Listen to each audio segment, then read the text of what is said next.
chat. Tawanda, you should be able to share your screen now. Okay, give me one moment, please. I Sure, no just problem. I'll closed give it some out. introductory comments while we get started. Sounds great. Sure. So welcome everybody. This is the March Student Development Administrators Update. You've received the slides previously. Just want to make a reminder that everybody should keep their microphones and their telephones muted. And if you're on the telephone, please don't put us on hold. We'll also use the chat box to capture most of the questions. So if you have any questions as we go, please feel free to put those in the chat box. And Tawanda, I'll keep an eye on the chat box for you, and the same with you, Levy, when we get to that part. And so without further ado, we've asked Tawanda to present or share with us some answers to some questions that have been on our mind here for a while. And I'm grateful that she's on the team here at the system office in the agency, and we appreciate her expertise and her research abilities. Tawanda, without further ado, I'll turn the mic over to you.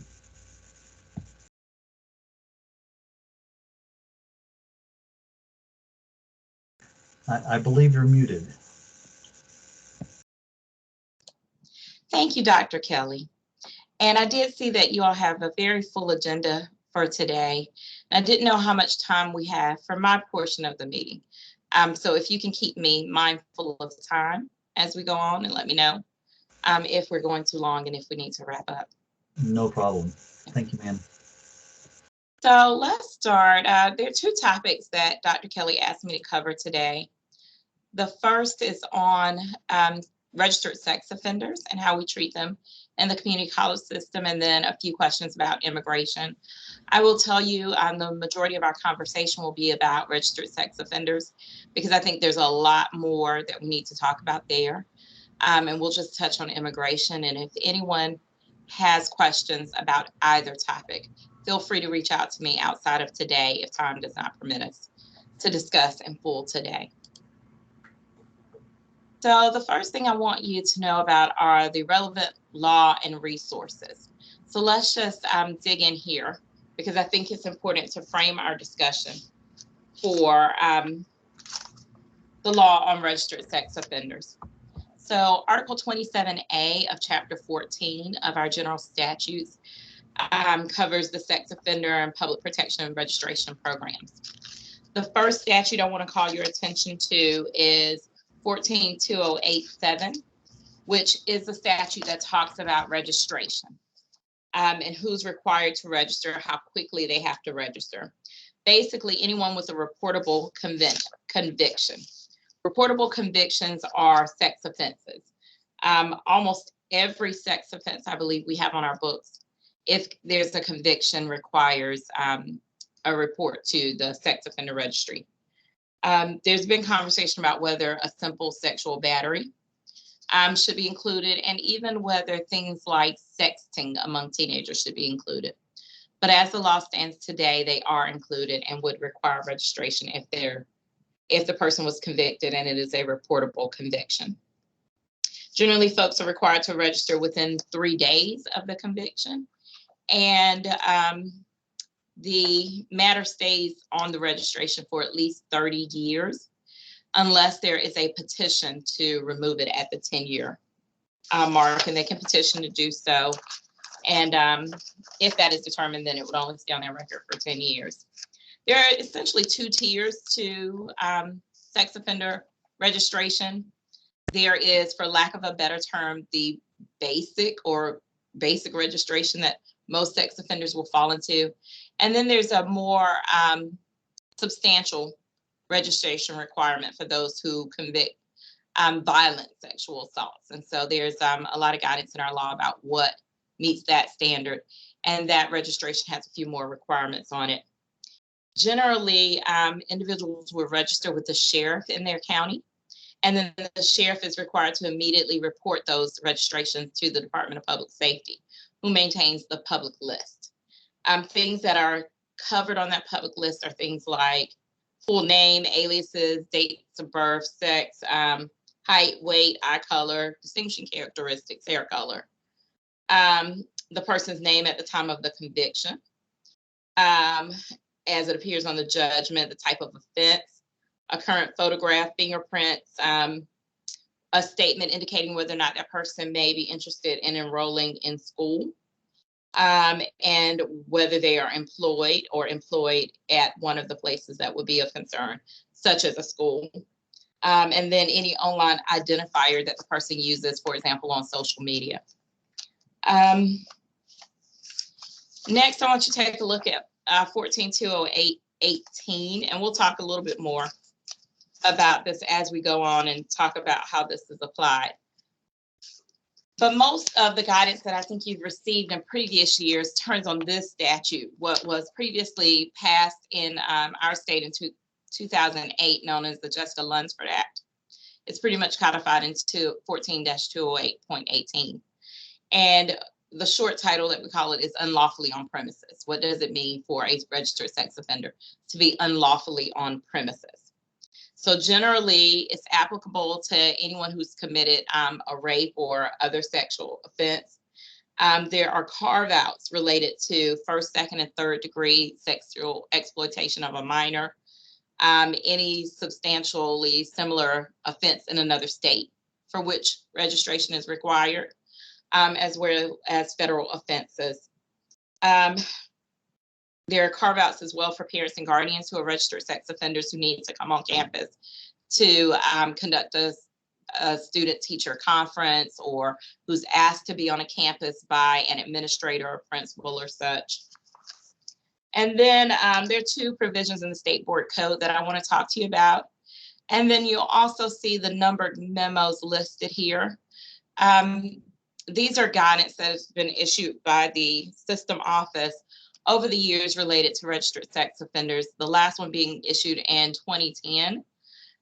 We're going to cover the numbered memos to some degree, and then my goal moving forward is to issue a different numbered memo, because the guidance I'm going to provide you today is a little bit different than the previous numbered memos and more up to date, I think, in line with where the law is and where it is going for the future. So the first State Board Code provision is in Title I, Chapter D, Subchapter 400, Section 400.2, Subsection A. And this is our open door policy. Everyone knows it. You could probably quote it by heart, but it just says that we have an open door admission policy. Everyone should be able to attend community colleges. And then next, same title, chapter, Section 400.2E. talks about boards of trustees and their ability to adopt policies refusing admission to any applicant if it is necessary to protect the safety of the applicant or other individuals. In making this determination, there must be an articulable, imminent, and significant threat to the applicant or other individuals. And so the question becomes, does a registered sex offender on campus rise to the level of an articulable, imminent, and significant threat to others on campus? So I'm going to talk for just a moment about the numbered memos, because those of you who've been around for a while and may remember some of the numbered memos, I think it's important to kind of cover some of that background so you'll understand why I'm going to give you the guidance that I am. And I want to go back so that you can actually see the numbered memos. So you see the first one was issued in 1997, and it came as the result of a Attorney General opinion. And we'll get into more of what the Attorney General's opinion said. But in short, it said that community colleges do not have the authority to impose non-academic requirements on admission in its programs, that community colleges may not propagate an admissions policy which places non-academic requirements on admissions to its programs for minors or any other applicants, that insofar as past criminal convictions or disruptive behavior is not an academic qualification, those conditions may not be used as a basis to exclude students from admission to or completion of programs at individual community colleges. And that in light of our open door policy for community colleges, we cannot impose non-academic requirements on admission to its programs. And so that was where the Attorney General stood. That was when Mike Easley was AG, and the opinion was rendered by someone that you all may know, Thomas Zyko, who was the head of the education section for years in the Attorney General's office. That opinion was given to Wake Tech. And so it didn't come to the system office, but it was given to Wake Tech.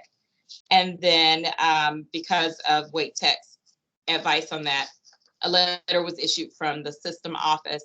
And then that guidance was updated again in 2001. And then our most recent memo being 2010 from then General Counsel Shante Martin. That pretty much just recited back the response from the Attorney General's office and stated that we can't do any kind of background checks or drug screening because of the AG's opinion. And if we're asked to do a background check, say for clinical purposes, then it would be ideal to farm that out to a third-party vendor. So let's keep moving forward.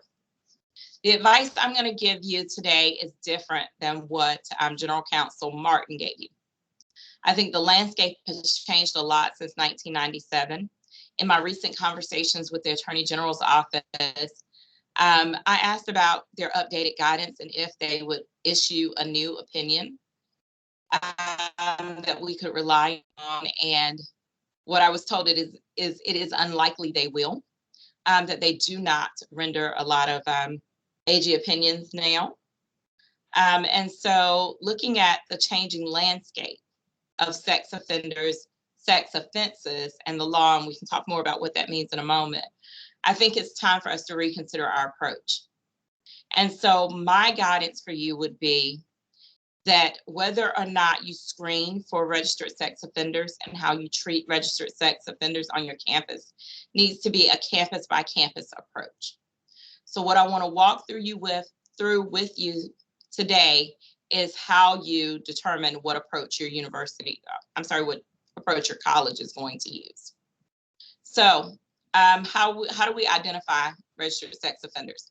I think you're going to know sex offenders on your campus in one of three ways. Either through self-reporting, either because you've asked some kind of question on an application or a survey, or in regard to a clinical program. If you were to do some type of background check, whether that's on all students or self-identified students, and if you get a report from a student or another community member. So those are ways that you might know about sex offenders. So what happens if you find out about a sex offender? First, you need a uniform policy that is evenly applied to everyone on your campus. My advice would be that you do not ask this question on applications because of the prohibition in the previous AG's letter. Even though that letter is, 25 years old, it still talks about not using non-academic requirements related to admission. So I would caution you against putting it on an application for admission. But if you acquire the information in some other form, either through some survey or question that's asked in some other regard for curriculum students or for a clinical site, then once you have that information or is self-reported or someone else comes to a campus administrator and is concerned, you need to have a policy for what happens at that point. There's a movement that many of you may be familiar with called Ban the Box. Ban the Box was used mostly in the employment law context to try to get employers not to ask about criminal background or history for job applicants, saying that it was discriminatory, it disproportionately disadvantaged communities of color. And so they did not want the box to ever be on an application that you check to say yes or no, I've been convicted of felony. What we've seen, the outgrowth of that for the education context is something that President Obama called beyond the box, which was, what do we do once someone who has a criminal history, or in this case, is a registered sex offender, is already on your campus or employed, how do you acknowledge that but move beyond that box? So my advice would be, if you're going to ask the question, you need to ask it of registered students, not during the application process, but once the students are already admitted, so that you don't run afoul of that and you're actually taking the beyond the box approach. You need to have an action plan. If a student self-reports, or if you find out in some other regard, you need to have an action plan that this is what we do. We contact campus police or our local sheriff's office for advice, which I know that was part of General Counsel Martin's advice, was that you always rely on your local sheriff's department. And then your State Board of Community College Code requirements, considering those, in particular the one that says that local boards of trustees have the ability to prevent admission of any applicant as long as it's an articulable, imminent, and significant threat. So background checks, because this is the lens that we're going to look at most of this through. Because if you enact any background check provision, whether that's once someone has been identified, you do a background check, or whether that's, at some point, and you all have to decide what that is, if you do a background check on all applicants, all students, clinical students, only curriculum students. If you're going to do a background check, you need to narrowly tailor it to who you're going to do that, what population that falls within. And then also don't forget the AG's opinion that it should not be a reason for denial of admission. And then again, the action plan if the status is confirmed. Because I think it's important, especially if you get a report from another student or someone else on campus, that they are concerned about this person, or they know they are a registered sex offender, that you have to have a plan for what happens then. Is this person barred from campus in any way? Are they limited to access to only certain buildings? Maybe buildings where your early college or CCP students wouldn't be. Or maybe if you have a campus daycare, areas where the daycare is. Are they limited to only online or HighFlex courses? Just what do you do to ensure this person still has the benefit of an education once you know this?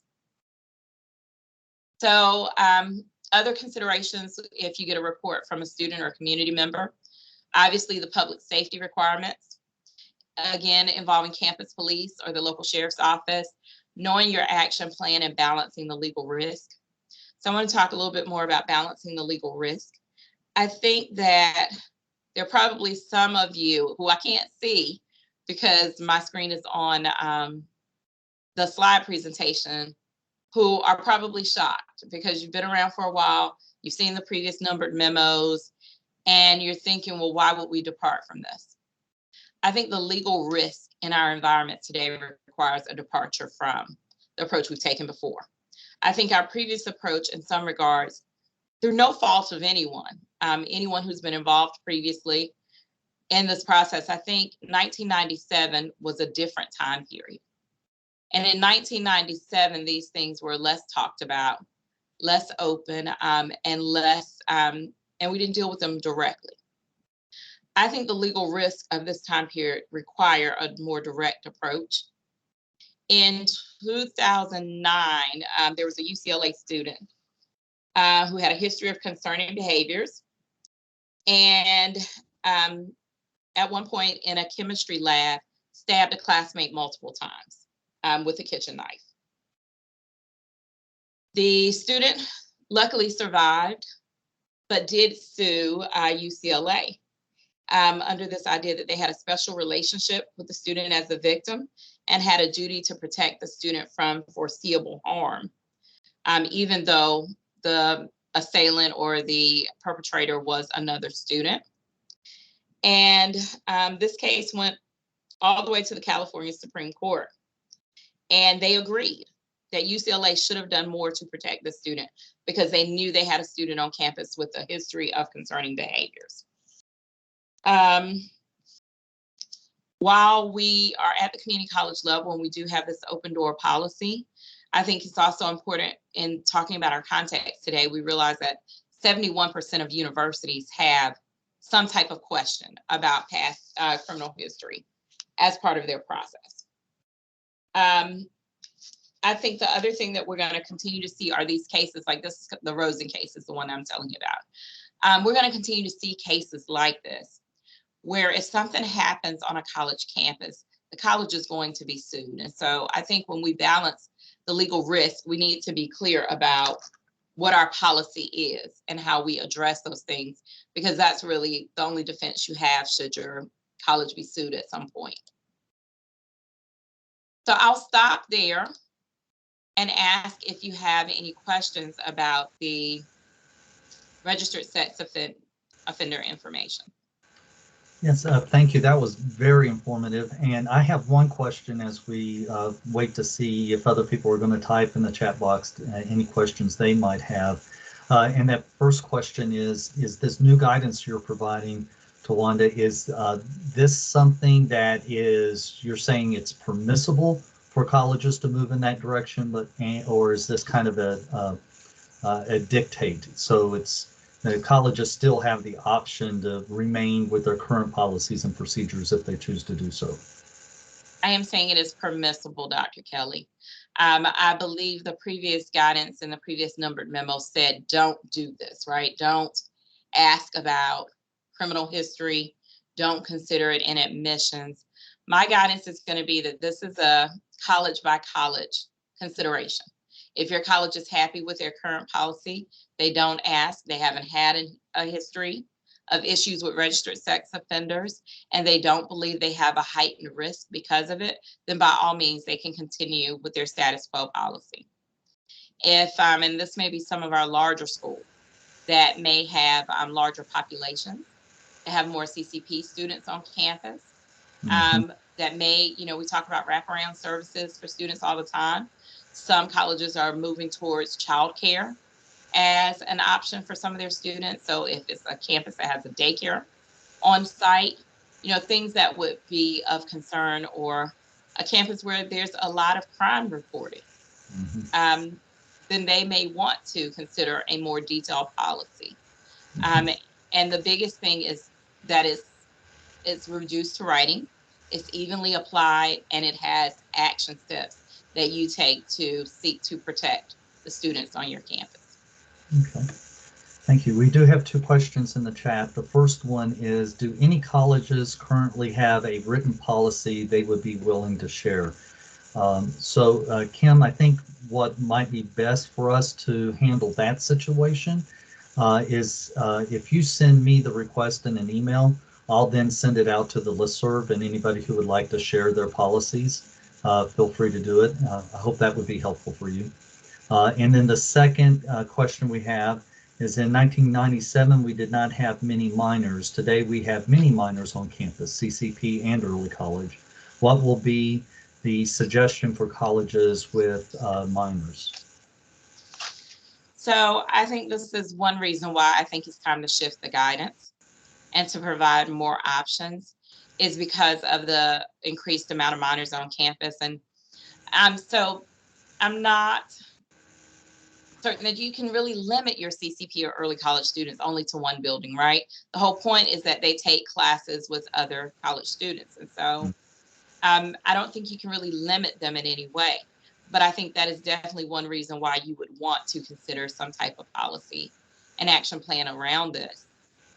Whether or not you take the additional step and actually do the background check, or to cross-reference your student list to the DPS, Sex Offender Registry list, that's an additional step, and it's added work, at a time when most of our campuses are under-resourced.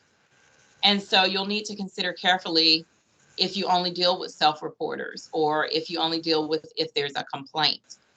Because I think most people will not have the resources to cross-reference and check every student. Excellent, thank you. And we've received Barry just confirmed that he'd love to see policies too. So Kimberly, if you could shoot me that email just to kind of help me remember, and I'll send out the request for people to share policies. because of the sake of time, I think we'll go ahead and move forward, but feel free to email Tawanda or myself with any follow-up questions that you might have. So if we could go to immigration and admissions, Tawanda? Yes. And so this is literally the only slide I have for this, Dr. Kelly. So Dr. Kelly and I, back in the fall, were talking a lot about B visas and what does the law really mean around B visas and who can study on our campuses when they have these B2 or tourist visas. And the law is pretty clear that tourist visas can be used for recreational courses of study, maybe in some cases, Con Ed type classes, but they cannot be used towards a credit for a degree or what we would typically call curriculum studies. If a student has a tourism visa and would like to become a student, they must apply to have their status changed. And they can do that using Form I-539. And they must do that in advance of starting classes. They cannot start classes without the change in their immigration status. There's a chart, Dr. Kelly, that you and I discussed that I think it came from immigration, but it came to us by way of UNC that I thought was really helpful. And one of the exceptions on the chart is that a child with a B2 visa may be allowed to study if an accompanying parent is studying. So the child's study is incidental to the parent being in the US for study. For example, missionaries who have children with them. But outside of that, I think the hard and fast rule is going to be any kind of tourist visa, they can only do recreational or short-term courses of study. Thank you. I appreciate that and appreciate your further research. And I do want to highlight for everybody that this is distinct from residency decisions. So we're only talking about admissions decisions. Residency and immigration status is, of course, handled by RDS, and there's a whole plethora of rules that follow that. So we're not talking about that perspective. We're looking at this from the window of admissions decisions. So. Yes, and just a quick note, we're all in this together. I believe strongly teamwork makes the dream work. And so if you have questions on these things, please call us at the system office. Our job is to be a resource to the colleges. It's written into Chapter 115D that's part of our positions here. And so we want to help you in any way we can. We are under-resourced sometimes, just like you are, so it may take us a little time to get back to you, but please don't interpret that as an unwillingness. We certainly want to help you. And so if you need us, please call us. If you have questions, feel free to reach out to me. Excellent. Thank you very much. We really appreciate that and appreciate your time this afternoon. We know how busy you are. So thank you, Tawanda. If you have follow-up questions, please feel free to email me or email Tawanda, and we'll do our best to get back with you as quickly as possible. So if you can stop sharing your screen, I'll throw up the other slideshow. And Dr. Brown, I believe that you're up next to talk a little bit about the information or the listening sessions that was emailed out here recently. Wonderful. Great presentation. Tawanda and Dr. Kelly, thank you all for pulling that together. Wanted to share with the group really quickly. You likely have seen it in email at this point, and we definitely hope so that you have been engaged with the chief academic officers on your campus. We sent a message out that we really wanted a partnership as it relates to the virtual roundtables for our co-requisite developmental education conversations that will start up next week. And so what we're basically looking to do is to hear from faculty, key faculty and staff members who have been working with developmental education at the campuses. We want to hear how things are going. These sessions will be facilitated by Kristen Buchanan, as well as Stephanie Hayes, our colleagues at CVCC. Both of them also serve as co-directors for developmental education here for our system. at the system office. And so they're super talented. They're excited. They put a lot of work into the conversations. And this will be, as you know, in a virtual format. And these sessions will help to inform our work moving forward. And so that's why we really are looking forward to having great participation by the Great 58. And so again, if you have not, or your colleagues at your colleges, as it relates to designated representation, have not signed up yet, please do so. I believe the registration piece closes on the 10th, and the links will be sent out on the 11th from staff who are facilitating the login and registration process. We can move on to the next slide, Dr. Kelly.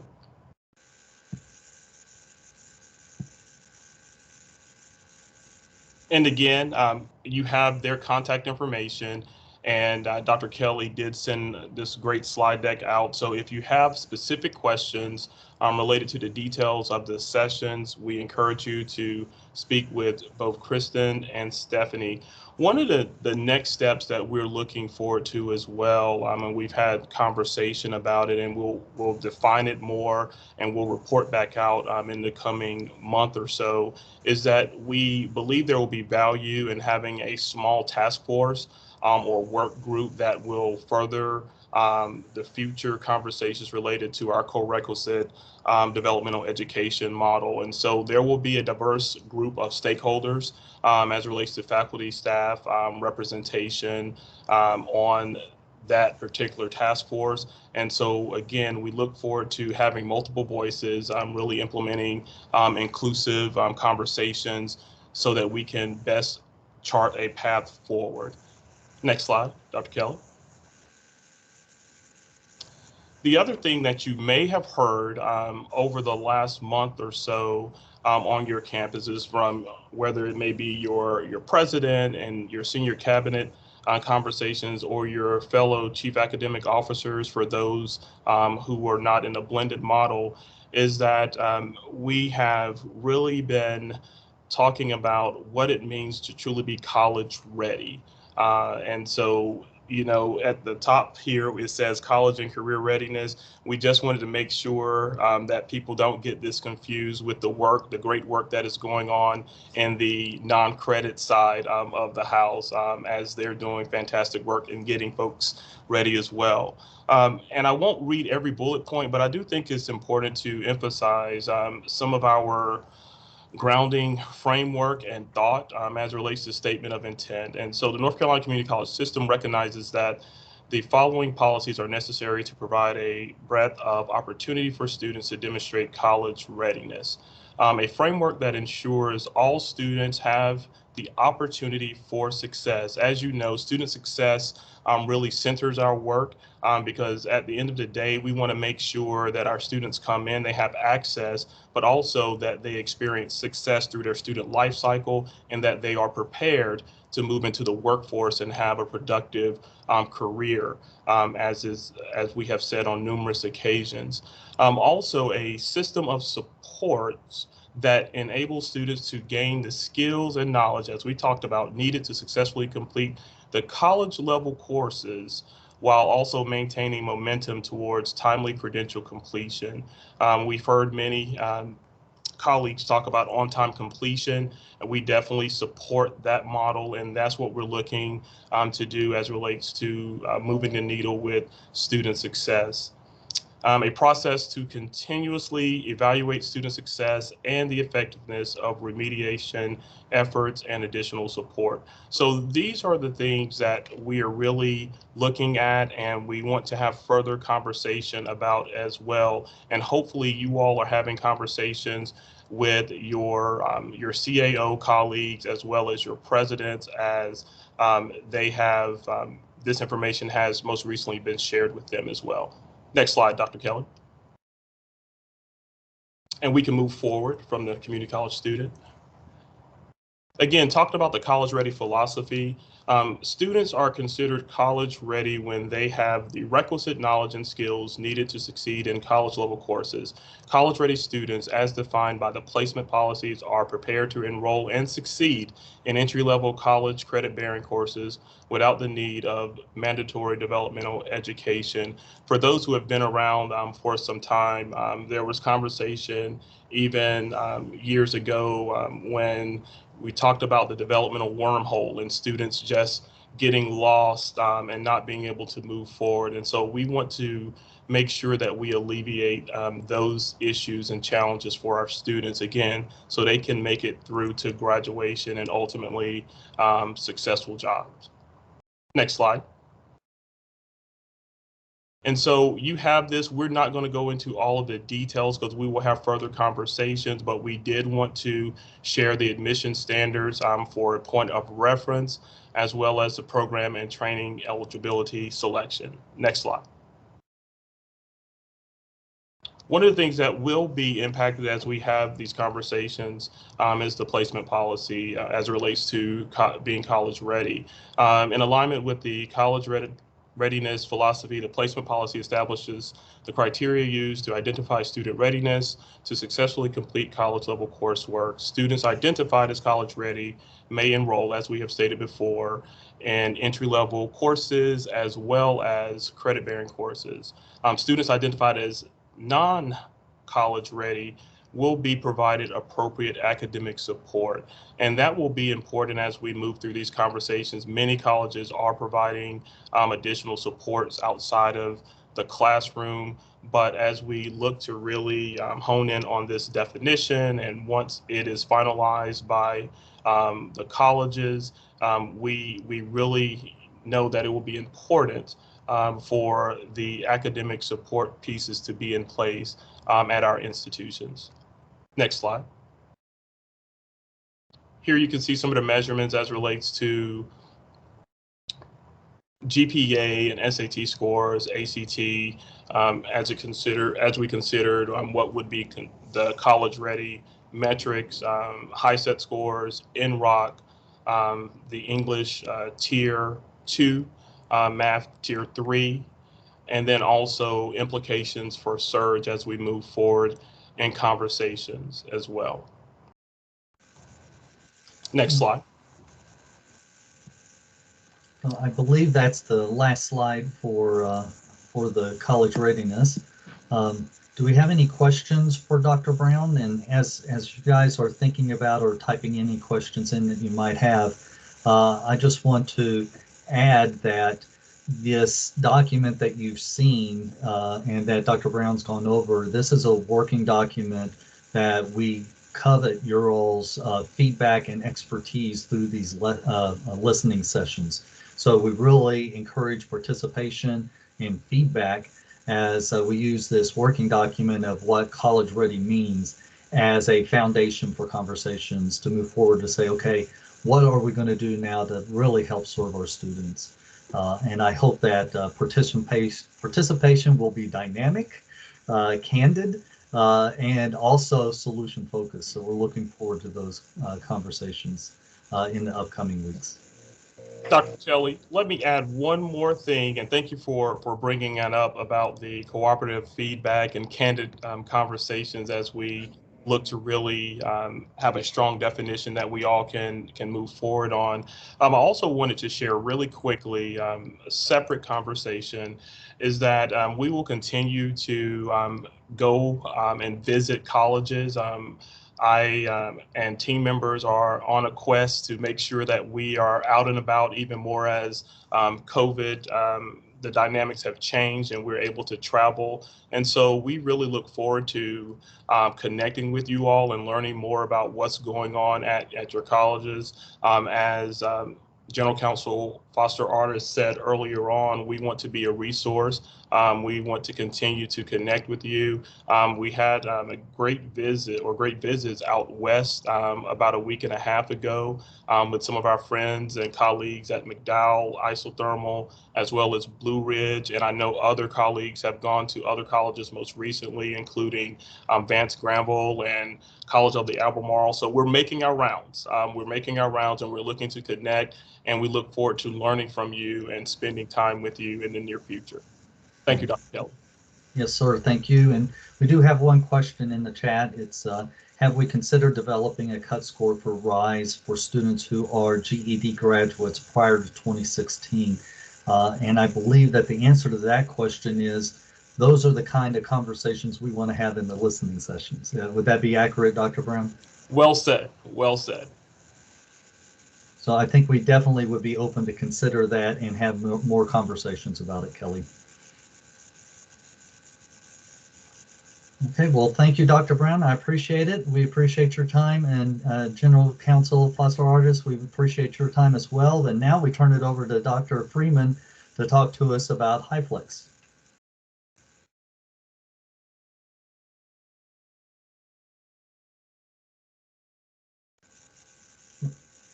We're not able to hear you, Lane.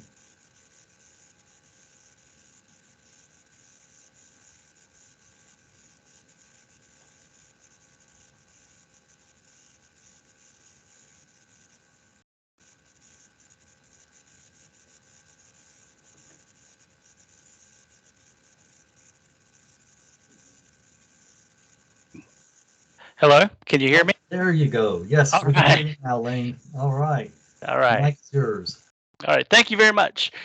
HyFlex has been a term that we've kind of been talking around the past year or two with the pandemic, and we've actually learned from the pandemic that this is actually a really good delivery method for our adult learners and students who need some more opportunities to attend class. So in front of you, you see our current delivery methods.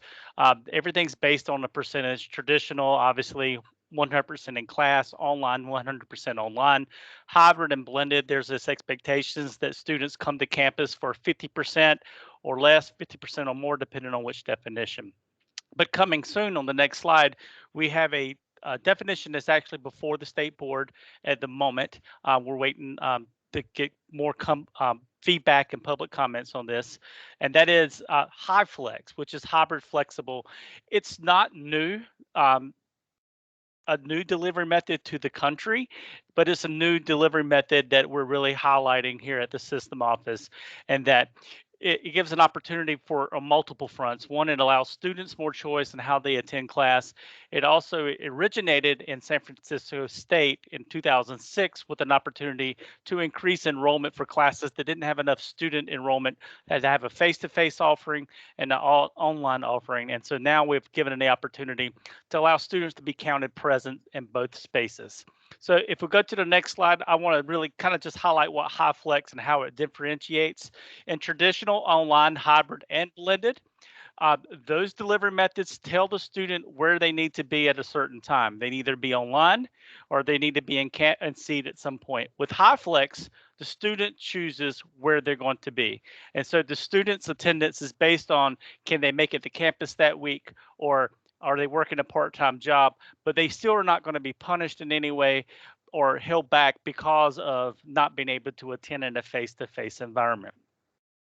To make that happen, we did have to tweak also the reporting student hours. So on the next slide, you're going to see that we kind of updated what the definition of regularly scheduled classes is. And in the last year or two, when students were in quarantine, the first weeks of class, and they weren't able to come on campus, and so they were counted as a no-show unless we used an emergency provision.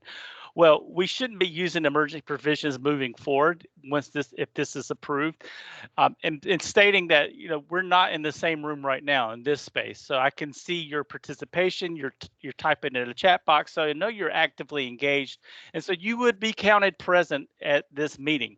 And so we're going to extend that same opportunity to our students, that if you were in class and your teacher's given instruction and you're not able to make it because of some, in the past was a quarantine, later on, our students have daily pandemics.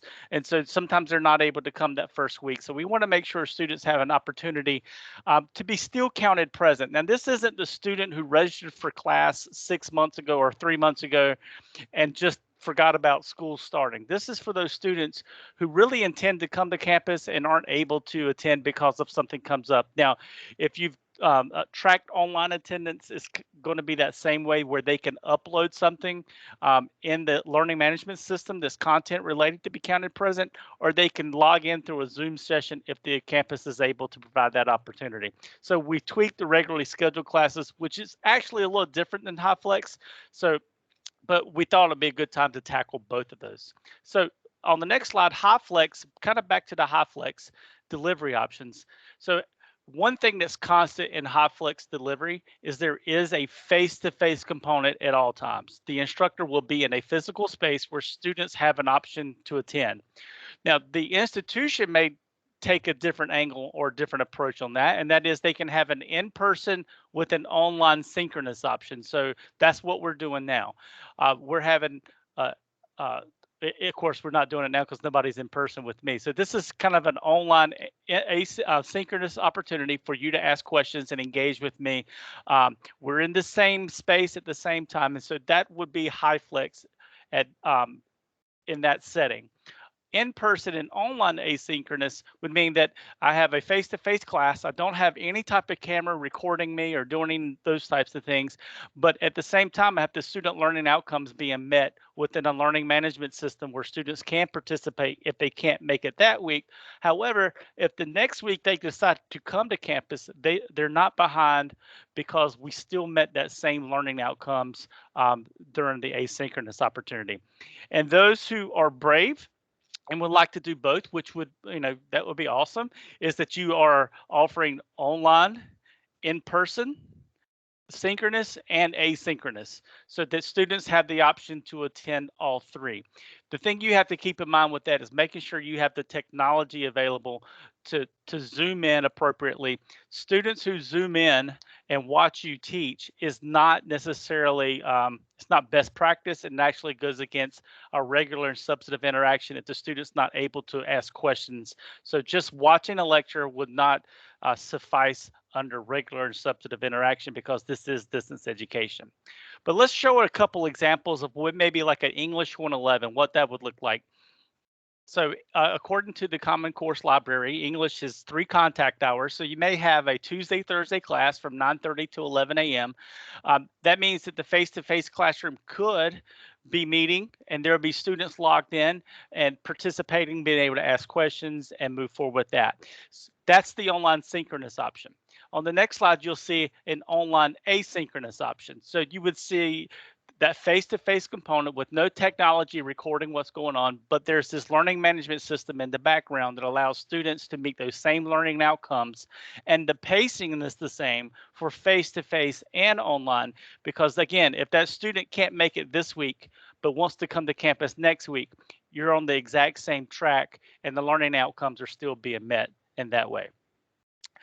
So again, the last example would be online synchronous and asynchronous. And that, again, I'm not going to spend a lot of time on that, but that's kind of, I think, I don't want to drill it too hard, but the pacing has to be the same.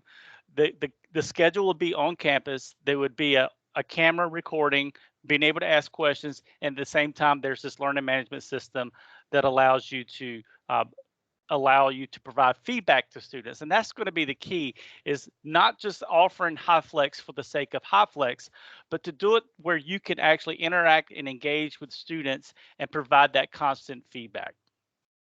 So that brings us up to the new department, the Department of Education's regular definition of regular and substantive interaction for distance education. So you probably have heard about, since 2019, you probably heard, or actually it's 2021, the distance education regulations that came down about regular and substantive interaction. And that means you can't just give direct instruction and be good. That means you can't just lecture to a Zoom camera, then they watch it on YouTube, and that counts as regular and substantive interaction. That can be part of it, but the other part has to be an opportunity for students to engage with the instructor and ask questions and get consistent feedback. So what I would recommend on the next slide is getting started with HighFlex. Is, like I mentioned, I wouldn't just say, okay, HighFlex is a blanket thing and we can just offer it to everything. You need to make sure you talk with your instructional technology folks, your IT department, making sure that if you're going to do an online synchronous, that the camera is going to work. You have the Wi-Fi capability to stream that, and you have an instructor that's open to answering questions in the classroom and in face-to-face. But I would like you to reframe what HighFlex is. A lot of people will talk about HighFlex as a face-to-face classroom with an online option. With my background as an instructional designer and so forth, I like to think of it as it's an online course with a face-to-face option. If you have a really good foundation and backbone for an online course, it's much easier to go into a classroom which is face-to-face and go from that approach than to teach a face-to-face classroom and then try to make it work in the online environment. So think of it as an online course with a face-to-face option. If you've ever taught an online course before, you know that sometimes students would have loved the opportunity to take a week and come in and sit and talk to you face-to-face. And that's really what we're talking about here. The foundation, again, making sure that you have a well-designed online course in place before you start to do this. And then baby steps. If you've never heard of HighFlex before, if you're not really comfortable with this, build slowly. Start with faculty that do feel comfortable with this, that they feel comfortable in teaching face-to-face and they feel comfortable teaching in that online space, and then start growing it out from there. And then encourage your faculty to participate in professional development that around online instruction, because HighFlex has a lot of that online instruction part of it. You have the NC3ADO conferences coming up later this month. The VLC, if you have Quality Matters rubrics, going in and making sure that those courses that are HighFlex still meet those same qualifications. And so just taking it from that approach with HighFlex is going to be your best bet for student success. And so make sure you're taking that into account. Finally, I want to just highlight the Immersive Learning Conference. And this is really geared towards CTE career clusters and faculty. So if they're in transportation, architecture, and manufacturing, that's going to be who's going to be mainly invited. But I do want to let you know that most of these, well, not most of them, a lot of the VR companies that we're talking with, the virtual reality and mixed reality, have a career exploration component to it.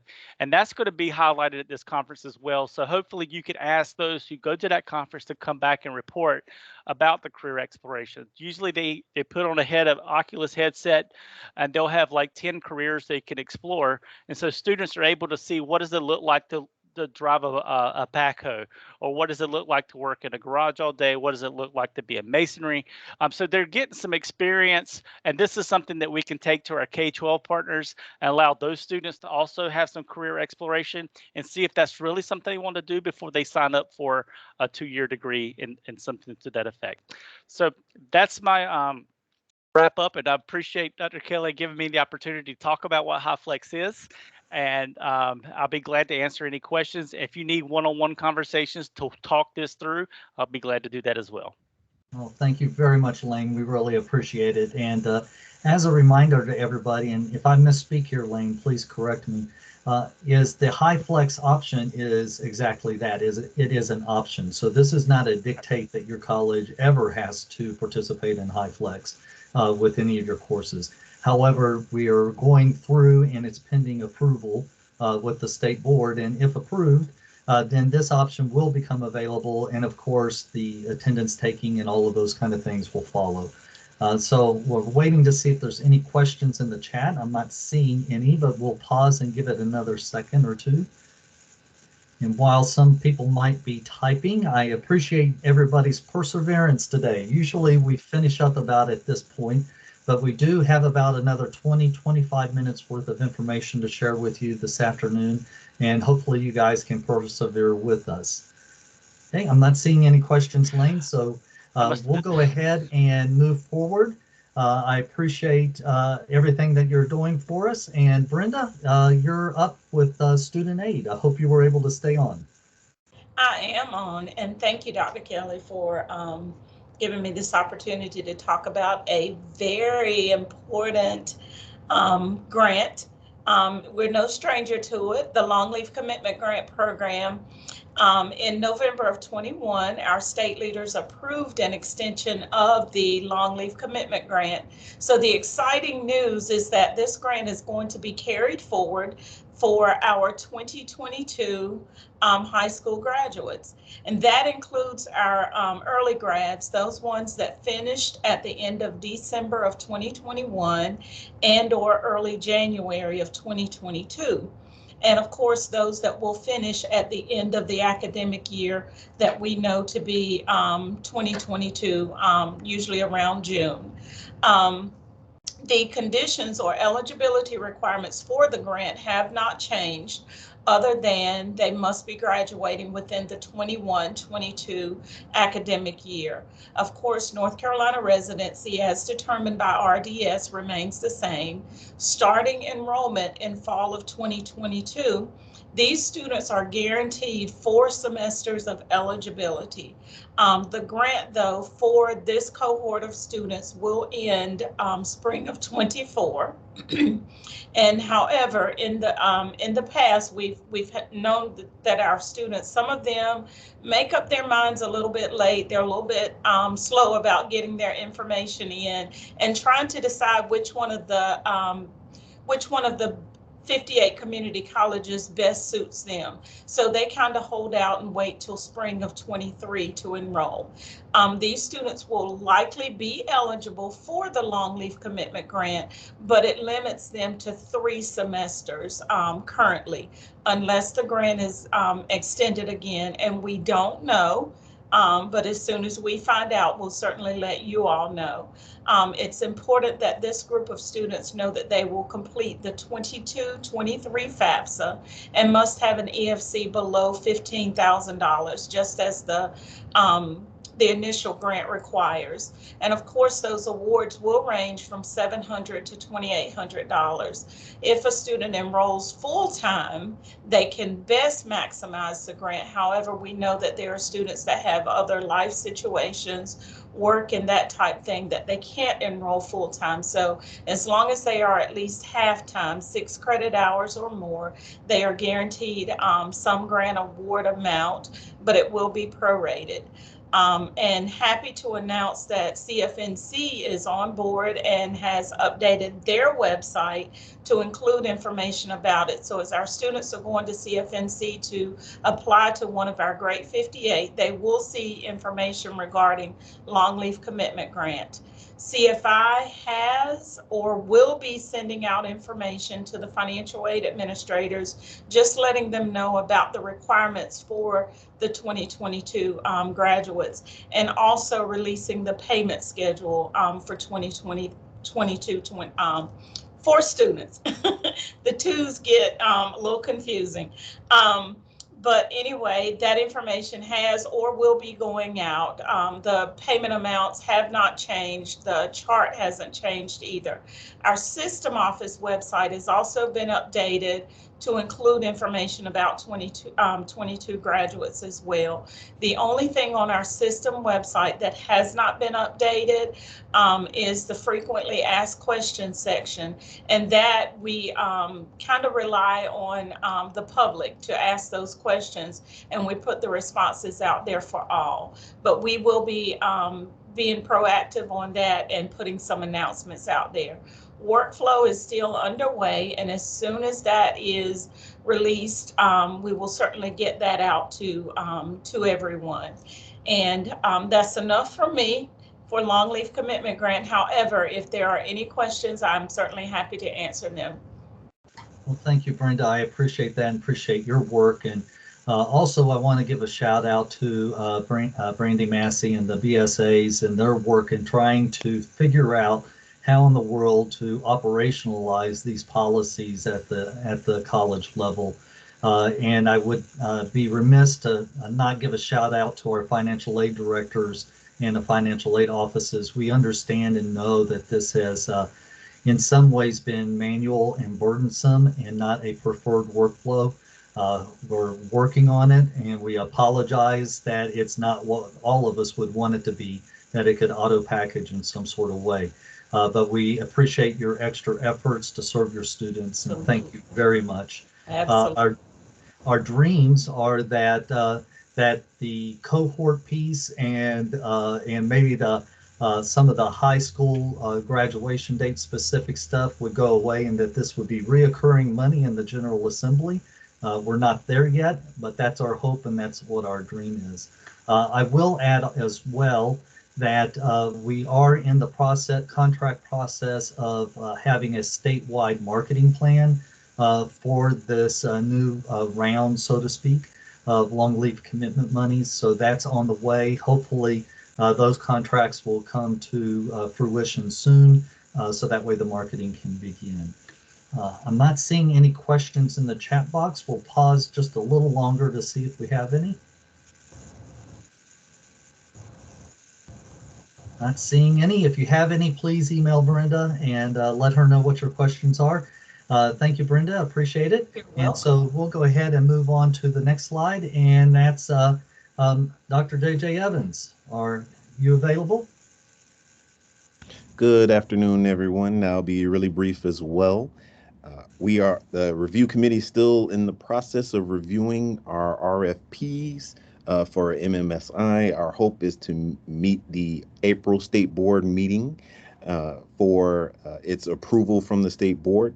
And we are still sort of in the holding phase for the Underserved Student Outreach and Advising Project, and we're still awaiting the monitoring and reporting plans before releasing the application process, just to ensure all I's are dotted and T's are crossed. All right, excellent. Thank you, JJ. Do we have any questions about the MMSI or the Underserved Student Grant that's coming up?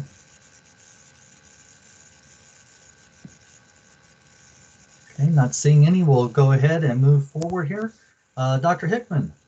Good afternoon, Community College family. Hope you're doing well today. I will be very quick on this. I know we won't get back to your time and your work. I just want you to know that we are doing onboarding for the new admissions and registrars professionals now. Excuse me, my voice is gone, which rarely ever happens to me. The first session is going to focus on RDS. That's going to be next week on the 15th.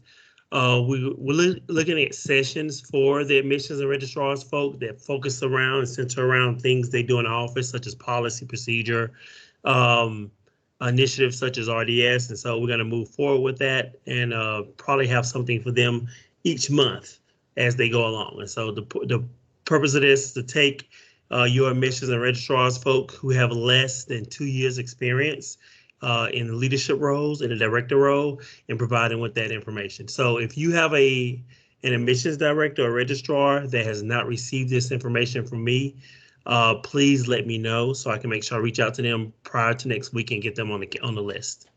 In addition to that, Noel Levitz, as you all know, we've talked about Noel Levitz and enrollment management a lot recently. Well, Noel Levitz, again, tongue-tied today, has completed at least 3 of their 6 sessions so far with the colleges. So what we're going to do is we're going to bring those colleges together and do a debrief of what Noel Levitz have done for them.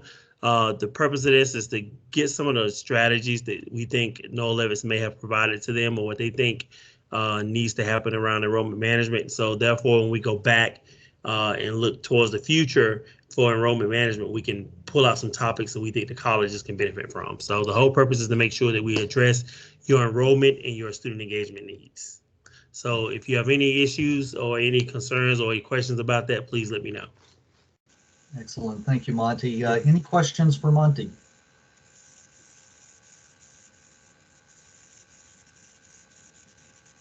Okay, please email Monty if you have any questions about these items or any other things, and we'll go ahead and move to Dr. Hughes. Hello, everyone. I just have a few announcements.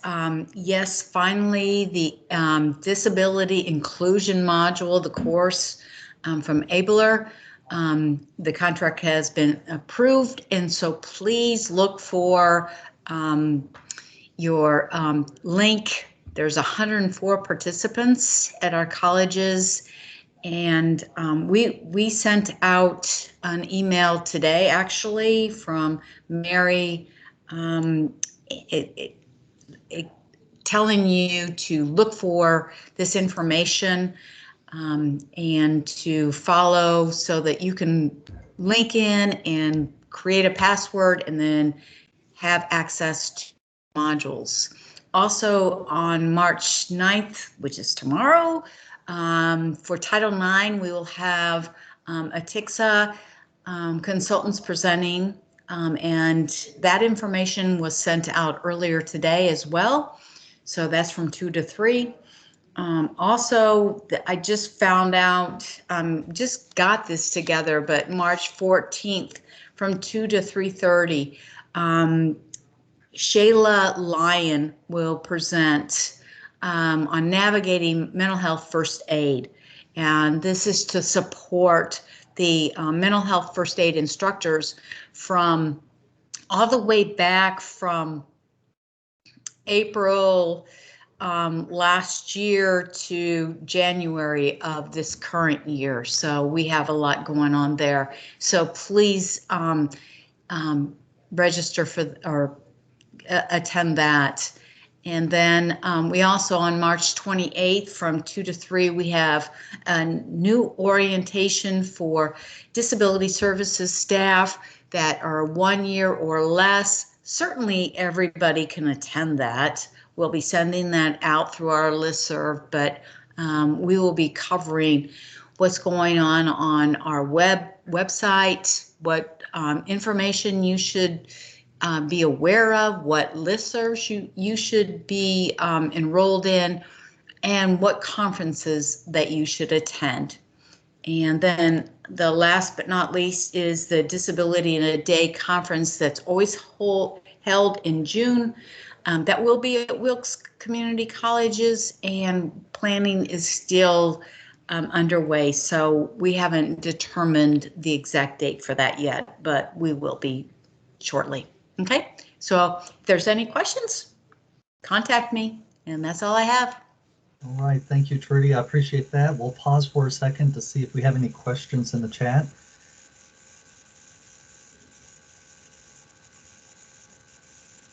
Okay, not seeing any, so we'll go ahead and move forward. Ms. McLean.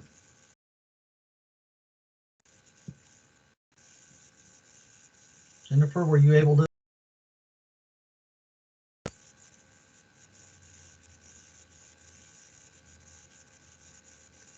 So Jennifer may have had to drop off, and I apologize for that, everybody, but she just wanted to make sure that everyone knew about the Coach Academy coming up in April 20th through the 21st.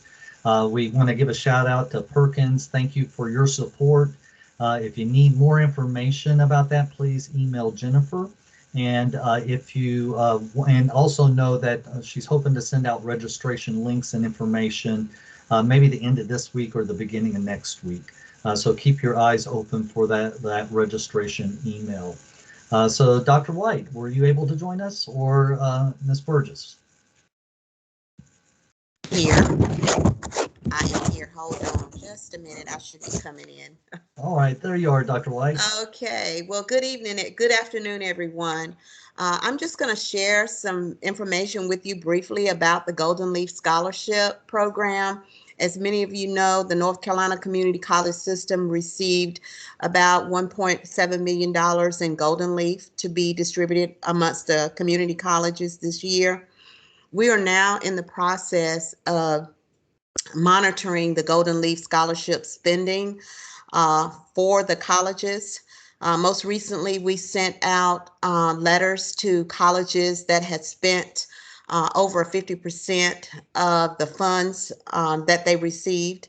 And we've notified those colleges that if they plan to spend the remaining amount of funding that they have been allocated, that they can request additional funds if there are funds to reallocate. And so we have started receiving notifications from colleges that they do want to request additional funds. We've also sent out letters to colleges that have spent less than 12% of their Golden Leaf allocation. And in those letters, we've reminded the colleges that we need to hear from them. We need to know if they're going to spend their allocation. We've also given them the opportunity to complete a form in which they can let us know if what they will actually spend for the 21-22 academic year. And they can also let us know if they need to reallocate some of those funds. The deadline for that is March 15th. No reallocations have gone out yet. So I do want to say that, and we won't be able to send those out until we hear from all of the colleges that are spending below the level of funds that they've been allocated. And I did want to share just some statistics with you very briefly. We have 25 colleges that are awarded over 50% of their funding level, and that's great. And we want to recognize that. We have 18 colleges that are awarded between 30% and 49%. And this is based on just about 2 weeks ago. We do plan to get another update on the dashboard, on the Golden Leaf dashboard, that'll occur around the 15th of this month. And it'll be based on the spending that took place in February. So those numbers will go up, and we're excited about that. We do have 6 colleges that have awarded between 13% and 29%. We've got 6 colleges that are awarded 3% to 12.5% of their funding. And just bearing in mind that we just have the remainder of the spring semester and summer to spend those funds. And then we have 6 colleges that have made no awards. 2 of those colleges do not participate in the Golden Leaf program. So for those of you that are out there and you're aware that your college hasn't spent any money, please make sure that you reach out to me. For some of the colleges that I've contacted that are less than 12%, they have contacted me. Some of them are working on it and on spending the funds, and we're waiting on to get their feedback by March 15th. The only other thing that I'd like to add is to encourage you to go out to the Golden Leaf dashboard. It is a valuable resource to the system office, and it can be a valuable resource to you. If you just want to see what funds are out there that your financial aid office is spending, you can go to the dashboard. We sent the link out to all the financial aid administrators several weeks ago, probably in late January. And you can actually go to the section that really talks about expenditures and transmittals, and it'll provide the most recent information on what your college has spent. So I would encourage you to do that. Just make sure you put in the 21-22 year rather than the 2021 year. And you can find out all the percentages, what's been allocated and what's actually been spent. And of course, I encourage you that if you have any questions, make sure that you reach out to me at the system office, Brenda Burgess, and of course, Dr. Kelly as well. And we will definitely be available to assist you in any way. Thank you. Thank you, Wanda. We appreciate that. Do we have any questions for Wanda? Okay, not hearing any, so we'll go ahead and move forward. Thank you, Wanda. We appreciate it. And friends, we're almost to the end. Thank you for surviving so far. I just have a couple of things I want to announce. This slide is just kind of for information purposes. So registration's open for the behavioral health convening, which is now virtual this year. They have updated some of the speaker and the workshop information on that information website link, so you might want to check that out. We're hoping that the registration and call for proposals will come out soon with the system conference. The details are being finalized hopefully this week, I hope, fingers crossed, and we'll get that announcement out very soon. The other thing, well, Dr. Evans already spoke about this, so I don't need to talk about the Underserved Student Outreach Project. I do want to pause very quickly and see if we have any updates from either Keisha Jones or Johnny Smith on the NCBAA.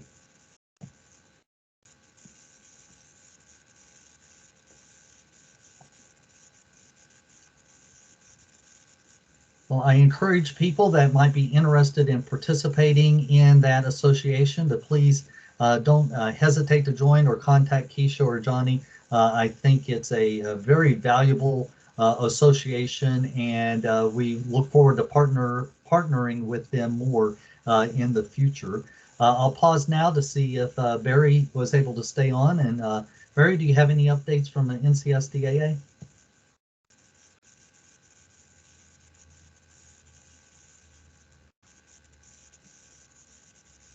So I know Barry sent out an email, maybe it was just yesterday or this morning, encouraging people to participate in the upcoming joint conference at the end of this March. You can see the registration information there and also the agenda. I just like with the other association, participation in our associations is critical for our networking and our success as we serve our students. So hopefully you're able to participate in the joint conference that is coming up. And last but not least, if Sabrina Terry, if you're on, do you have any updates for us from the M3C SDPA?